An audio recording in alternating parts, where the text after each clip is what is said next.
Film yang kita review kali ini berjudul Silverton Siege. Film ini menceritakan tentang 3 orang pejuang kemerdekaan pada tahun 1980 yang menuntut hak-hak dan keadilan bagi warga Afrika Selatan. Film ini diangkat dari kisah nyata dan disutradarai oleh sutradara terkenal dari Afrika Selatan, Mandela Dub. Film ini adalah salah satu karya terbaiknya, dan film ini dibintangi langsung oleh aktor terkenal dari Afrika Selatan seperti Raymans dan aktor-aktor terkenal lainnya. Tanpa berlama-lama, langsung saja kita mulai ke alur cerita.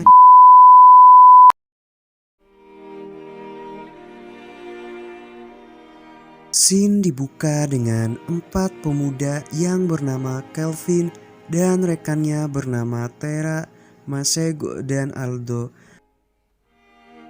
Mereka berniat meledakkan pusat pembangkit listrik yang sudah mereka rencanakan sebelumnya.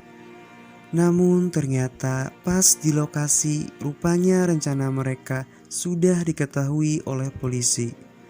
Awalnya Kelvin memang curiga ketika melihat wanita berjualan roti di tempat yang sangat sepi dan pemulung yang berkomunikasi menggunakan HT. Karena rencananya sudah tercium oleh polisi, Kelvin dan rekannya langsung kabur. Namun apes, mobil mereka sempat mengalami mogok. Mereka sempat kejar-kejaran dengan polisi, yang akhirnya Kelvin dan rekannya memutuskan untuk bersembunyi di tempat pangkalan taksi.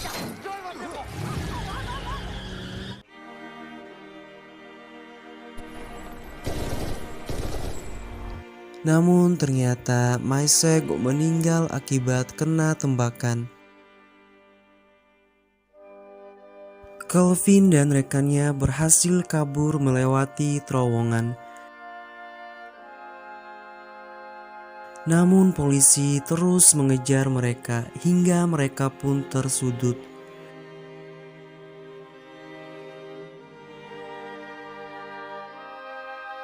Karena merasa tersudut, Kelvin dan rekannya memasuki sebuah kantor yang dimana kantor tersebut adalah bank. Dan disinilah awal ceritanya dimulai. Karena hanya tersisa 3 orang pejuang, mereka lebih terkenal dengan sebutan trio Silverton Siege. Pada tahun 1980-an masih terjadi rasis yang begitu tinggi, di mana kulit hitam dilarang berdiri sejajar dengan kulit putih. Karena kejadian di bank ini adalah inti dari film ini, maka kita akan berkenalan dengan para figuran yang terlibat di film ini. Ini adalah Cornelius, warga Amerika yang berkulit hitam, dan ini Rika, dia sebenarnya adalah warga Afrika, namun dia telah merubah penampilannya. Dan ini adalah Johan, manajer bank yang begitu rasis. Sedangkan ini adalah Christine yang bertugas sebagai supervisor. Dia sangat menghargai semua ras. Dan ini adalah kapten polisi yang bertugas menangani kasus yang melibatkan Kelvin dan rekannya. Dan rekannya ini bernama Lawrence.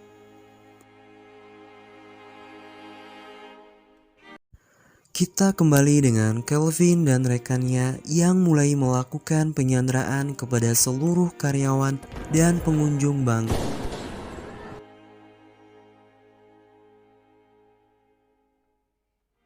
Kelvin menjelaskan kepada Christine kalau ini bukanlah perampokan bank, melainkan mereka hanya ingin kabur dari kejaran polisi.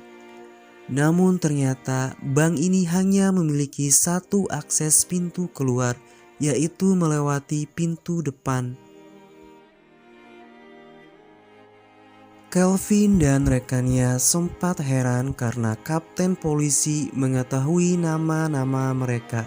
Sebenarnya di tim mereka ini terdapat satu pengkhianat yang membocorkan informasi kepada polisi. sehingga aksi yang mereka lakukan pada awal scene tadi tercium oleh polisi. Kapten mencoba bernegosiasi dengan Kelvin agar semua sandera dibebaskan. Namun Kelvin meminta agar disediakan satu helikopter dan pilot untuk mengantar mereka ke suatu tempat. Jika tidak, Kelvin akan membunuh semua sanderanya. Polisi pun menyanggupi permintaan Kelvin dengan menyediakan satu heli beserta pilotnya.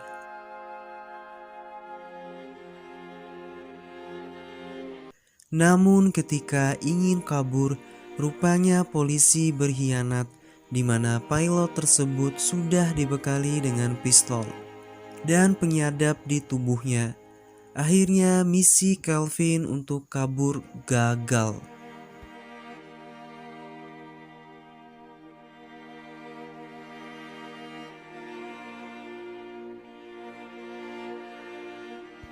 Karena pihak polisi gagal menangkap Kelvin dan rekannya, akhirnya kasus ini diambil alih oleh militer dan dipimpin oleh perwira yang sangat songong dan rasis.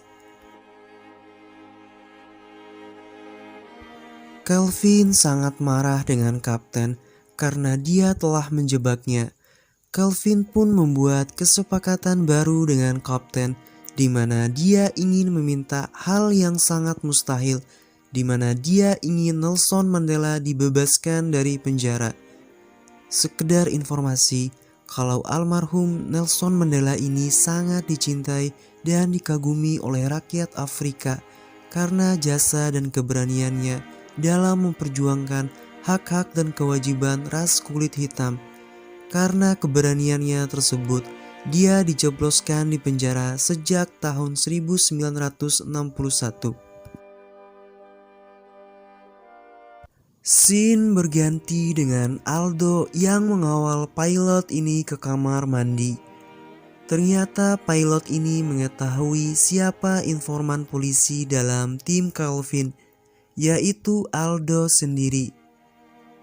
Karena takut Kelvin dan Tera mengetahui kalau yang jadi pengkhianat itu adalah dia, akhirnya Aldo membunuh pilot tersebut.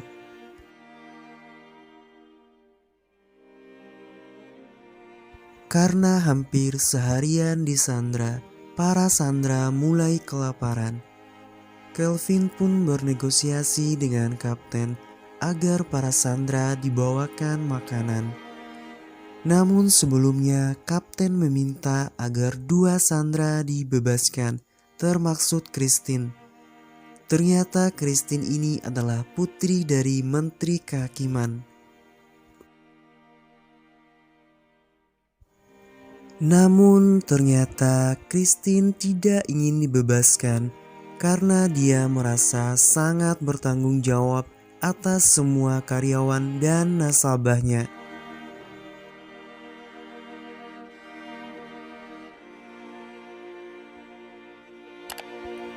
Kelvin kembali mengancam polisi dengan menyuruh salah satu sandera, yaitu pendeta, untuk membakar uang.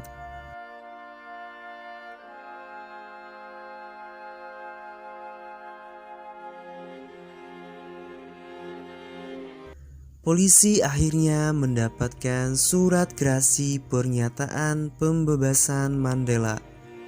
Polisi meyakinkan Kelvin bahwa Nelson Mandela akan segera dibebaskan.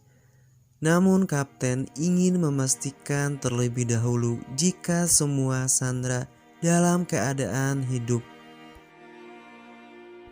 Ketika kapten memastikan semua sandera dalam keadaan aman, kapten ternyata heran karena tidak menemukan pilotnya. Namun kapten di sini ketahuan menyembunyikan pistolnya di kaki, yang membuat Kelvin dan rekannya semakin marah dengan ulah kapten. Disinilah awal mula pengkhianat di tim Kelvin terbongkar. Tera baru mengetahui kalau kapten ini bernama Lane Germain atau Kapten Langerman, di mana nama tersebut pernah diucapkan oleh Aldo.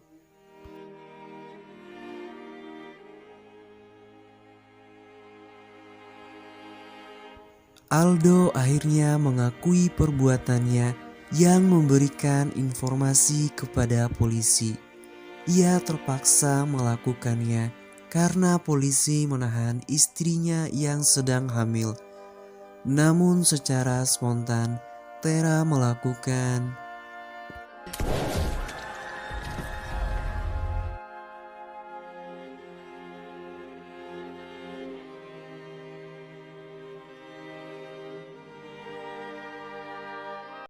scene berpindah di mana perwira militer memberikan perintah bahwa mereka akan melakukan penyergapan kepada Kelvin dan Tera tanpa mementingkan keselamatan Sandra lagi.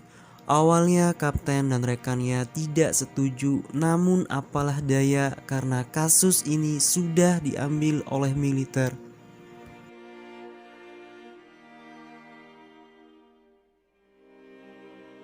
Terlihat Kelvin dihampiri oleh Christine. Kelvin merasa sangat bersalah. Selain karena misinya gagal, rekannya pun banyak yang gugur. Kelvin ini mempunyai sifat yang sangat tulus untuk negaranya. Terbukti dia sangat ingin membebaskan Nelson Mandela dan memperjuangkan hak-hak ras kulit hitam. Dari awal mulai penyanderaan, dia tidak ingin menyakiti siapapun, bahkan kapten yang jelas-jelas ingin menjebaknya.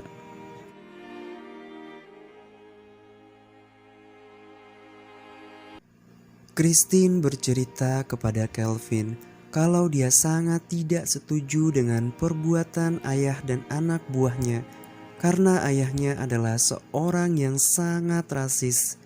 Dia sering memberikan perintah untuk membunuh orang kulit hitam. Jadi perwira militer ini termaksud anak buah dari ayahnya Christine.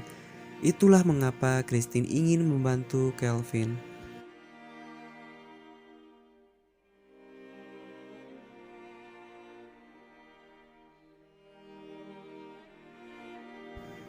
Christine menjelaskan ke semua orang kalau Kelvin dan rekannya bukanlah penjahat ataupun perampok, melainkan mereka hanya ingin menuntut kebebasan. Dia juga meminta tolong kepada ayahnya untuk membebaskan Kelvin dan rekannya.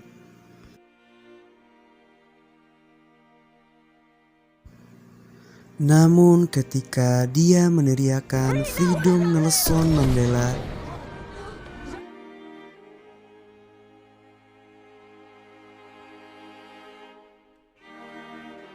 Christine akhirnya meninggal.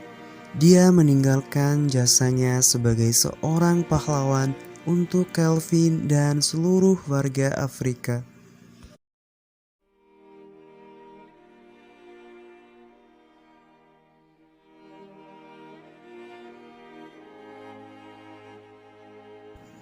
Ketika kapten ingin menginterogasi sniper yang menembak Christine, perwira militer yang saya juga belum tahu namanya datang membelanya dan dia menyatakan tindakannya sudah benar walaupun membunuh anak hakim sekaligus. Ngeri.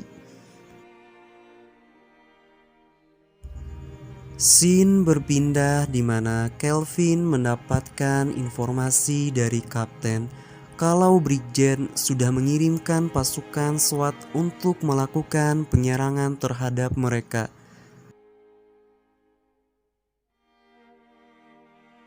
Namun di sini Kelvin membohongi semua sandera jika Nelson Mandela sudah dibebaskan.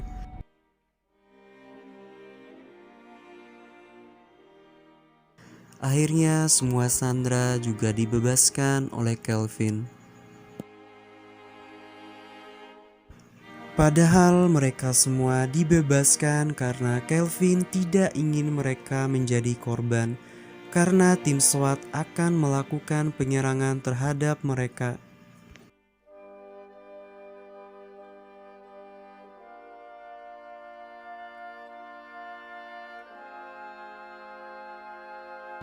Sekuat tenaga dan sekuat hati, dengan sisa amunisi yang dimiliki, Kelvin dan Tera melakukan perlawanan. Walaupun mereka hanya tersisa 2 orang, namun semangat juang yang ditunjukkan oleh Kelvin dan Tera tidak sedikit pun memudar sampai titik darah penghabisan.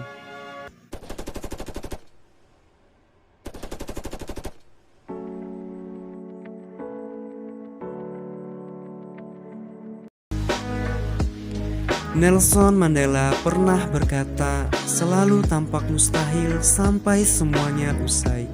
Perjuangan Kelvin dan rekannya akhirnya membawakan hasil. Pada tahun 1990, Nelson Mandela dibebaskan dan dia menjadi presiden kulit hitam pertama di Afrika Selatan. Demikian review film kali ini, sampai jumpa di review film selanjutnya.